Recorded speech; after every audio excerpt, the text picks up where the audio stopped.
Suriname's 60-year-old vice president picks himself to start Crunch Cup match. Doesn't go well.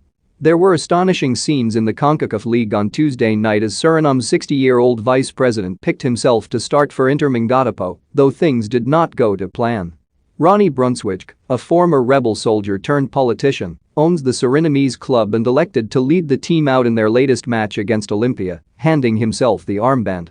He took to the pitch at the Ronnie Brunswijk Stadium, yes, really, but only lasted 54 minutes before subbing himself off, by which point the team were already 3-0 down.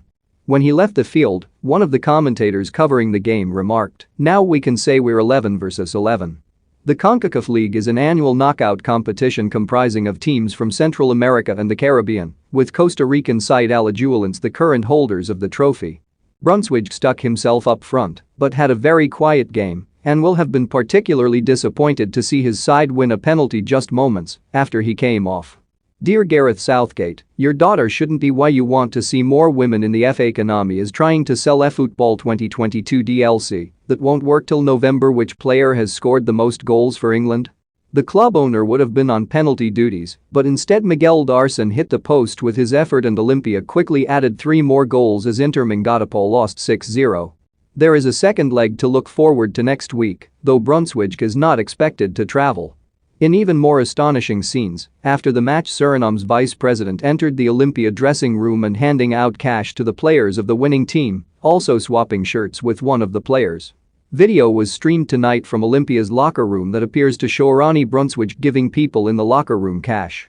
He also leaves with an Olympia shirt. Pic.twitter.com EQ1VK928BL. The scene was reminiscent of a stunt he pulled in 2018 as an MP when he was filmed showering villages with cash from a helicopter, which he insisted was an act of philanthropy, not bribery. "I know what it is to not have anything and be poor."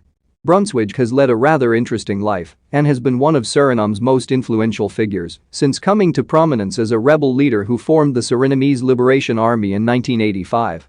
In 1999, the Dutch government accused him of cocaine trafficking and he was sentenced in absentia to 8 years in prison, though remained a free man in Suriname. 6 years later he had another run-in with the authorities when he was suspended by the National Football Association after threatening a player on the pitch with a handgun, while he was also sanctioned in 2012 for verbally abusing a referee. Brunswijk served as an MP for 15 years and in 2020 became the vice president of Suriname. He had announced his retirement from football several years ago but made his return in Tuesday's 6-0 loss. More Thierry Henry plays down Lionel Messi's reaction to being